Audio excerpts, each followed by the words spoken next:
एक बात मेरी ध्यान रखिएगा, कोई भी व्यक्ति जो जहां पहुंचा है उसको पहुंचाने में उसकी अकेले की प्रतिभा नहीं है।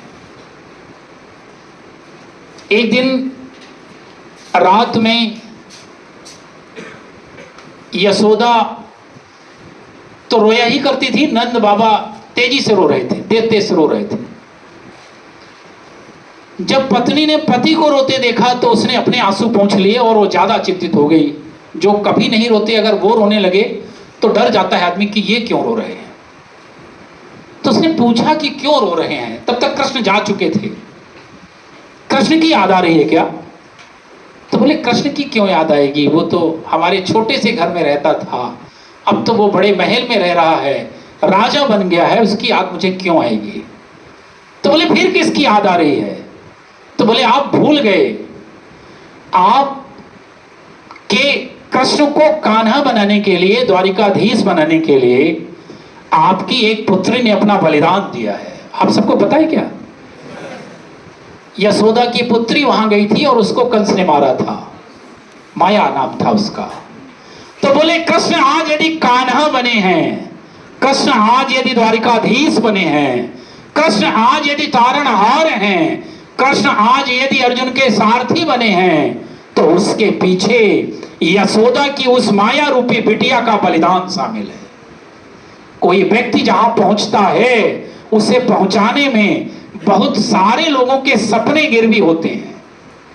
इसमें से बहुत सारे लोग गरीब छात्र होंगे जिनके पास हो सकता है कि मंथली खर्च चलाने के लिए उनके माता पिता के पास पैसा नहीं हो, फिर भी अपनी सारी भावनाओं को वो दबाते हुए, अपने सारे सपनों को दबाते हुए, अपनी सारी इच्छाओं को मारते हुए वो आपको इस आशा के साथ पढ़ा रहे हैं कि एक दिन पढ़ लिख कर ये हमारे कुल का गौरव बनेगा। इसलिए जब कभी पढ़ के आप तैयार हो जाइएगा तो उस माता पिता को कभी भूलिएगा मत। आप अगर कभी कोट पैंट पहन के घर जाइएगा और अगर वो खेत में पानी लगा रहे हो और उनके शरीर में कीचड़ लगा हो तो उनसे गले मिलने में कोताही मत बरतना कि कोट खराब हो जाएगा। ये जो जीवन आपका है ये बहुत सारे लोगों के संघर्ष का परिणाम है। सामान्य व्यक्ति, सामान्य घर का जो बच्चा होता है उसके माता पिता को कितना संघर्ष करना पड़ता है उसका अंदाजा नहीं है आपको। मुझे अंदाजा इसलिए है क्योंकि मैं आपसे एक फेज ऊपर आ चुका। मैं इस समय पुत्र के भी भूमिका में हूं और पिता की भी भूमिका में हूं, इसलिए मैं दोनों दर्द जानता हूं। आप भी जानेंगे लेकिन समय लगेगा।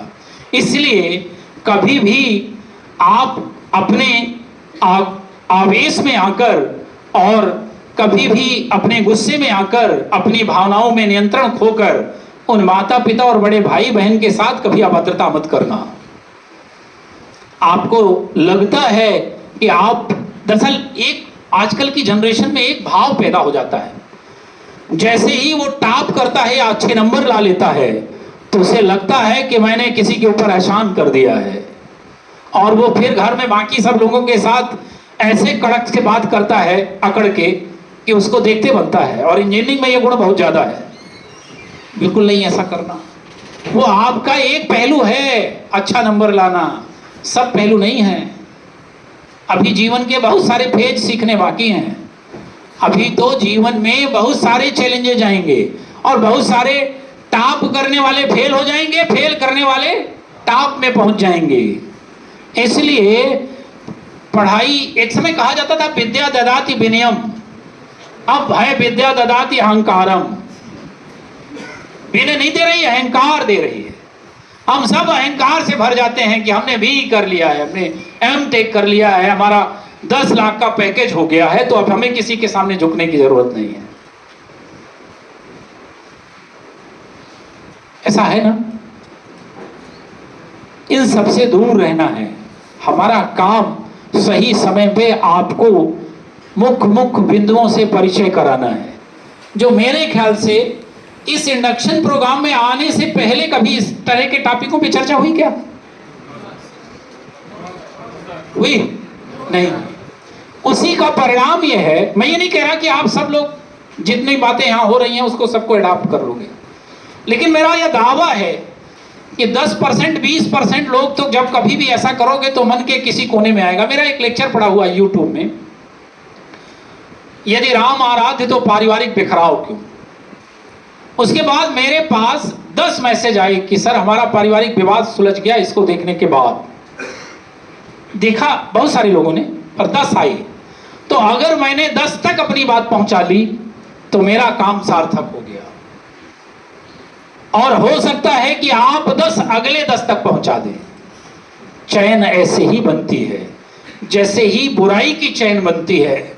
उस बुराई की चैन को तोड़कर आपको अच्छाई की चैन बनाना है, मानव मूल्यों को बढ़ावा देने की चैन बनाना है, पारिवारिक बिखराव रोकने की चैन बनाना है, भाई भाई के बीच विवाद को सुलझाने की चैन बनाना है, भाई बहन के बीच अच्छे संबंध विकसित करने की चैन बनाना है, और अच्छा इंसान बनने की चैन बनाना है। नशे सिक्के जैसे मूल्यों से दूर रहना है। इस पर बहुत सारा बोला जा चुका है, इसलिए मैं उधर उस बात पे नहीं आता हूं। मेरे ख्याल से आपको सारी बातें स्पष्ट हो गई होंगी। आपको अच्छा इंजीनियर के साथ साथ अच्छा इंसान, अच्छा साथी, अच्छा बेटा, अच्छा भाई, अच्छी बहन बनना है, और साथ में देश का जिम्मेदार नागरिक भी बनना है। और वो तभी संभव है जब हम अपने मानव मूल्यों को सुरक्षित रखें, और सबसे पहले एक अच्छा मानव बने। और एक अच्छा मानव का होने का मतलब है हम अपने में अच्छे मानवीय मूल्यों को समाहित करें। और अगर हम ऐसा कर पाएंगे तो हमारा जीवन न केवल सार्थक होगा, बल्कि हम अपने अलावा बहुत सारे लोगों को खुशी दे पाएंगे। धन्यवाद।